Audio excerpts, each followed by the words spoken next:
tegelikult on niimoodi, et lapsed näitavad meie enda olemust ja kui me suudame aru saada seda, et millist aspekti meie olemusest või mida meie olemusest, meie mõtetest, meie meeleseisundist lapsed ja nende käitumine viitab, et kui me sellest aru saame, siis me saame iseendaga tegeleda ja kui me selle teemaga tegeleme, siis kaovad laste probleemid ära. Sest kui sa tahad neid aidata mingil moel, et neil halvasti läheb, siis seda ei saa. Sest ma ei taha midagi aidata, lihtsalt minu lapsel on lapselas, minul on nagu nüüd lapselas, aga see ema nagu tõrjub nagu ei taha, et ma käin sinna nende juurde vaatamas ja kallistamas seda last ja ta on nagu minu lapselaps, aga nagu minu jaoks ei ole.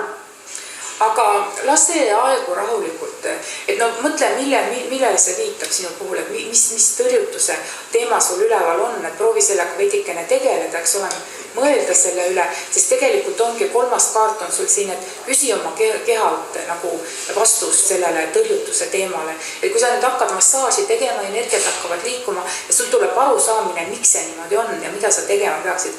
Et mina soovitaksin sul lihtsalt kannatlikult iseendaga tegeleda, üldse mitte kurvastada, sest aeg muutub ja olukorrad muutuvad. Muuda ennast ja muutub ka keskkond. See jääb samaks. See reegel jääb praegusel ajal ka täpselt samaks. Et ma soovitan... Kõikide inimeste saatus on niimoodi saab omale lapsed, kasvatab neid suure vaevaga üksi päri ja siis lõpuks oled ikka üksi. No üksi, tead kuidas, mida kõik inimesed oleksid valmis andma sellest, et nad saaksid olla üksi. Sa oled tohutult õnnelik inimene ju. Aga siis õnnelik hästi. Olen õnnelik, aga mis tahaks need 3 kaarti, mida nad kõik küsivad, mis see mul läbi ka? Ja ma rääkisingi selle 3 kaarti põhjalt sulle praegu, võtsin. Kas ma olen siis nii paha, et mind ei taheta lapse kõrvale? Ei, no sa oled liiga hea äkki võib-olla. Liiga hea, saab üldse liiga hea. Nojah. No ükskõik selles mõttes, et ma ei saagi nagu aru sellest, et paha või mitte, et see on nagu selline laiem teema, eks ole. Et me kõik tuleme kuskilt ja läheme kuskile ja me saame oma kogemusi läbi laste läbi, sest lapsed tulevad meil, lapsed on meie õpetajad, lapsed tulevad meile õpetama. Kellel midagi õppida ei ole, et nendel lapsi ei ole, need on õnnelikud inimesed. Ja kellel on vähe midagi selles elus õppida, sellele tulevad lapsed.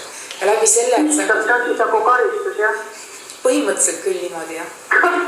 Sa said väga õigesti aru sellest. Ma ei tahtnud seda niimoodi öelda. Aga läksed nii ongi. Ma olen seda ise enne mõeldud ja sina valid selle sõnadesse.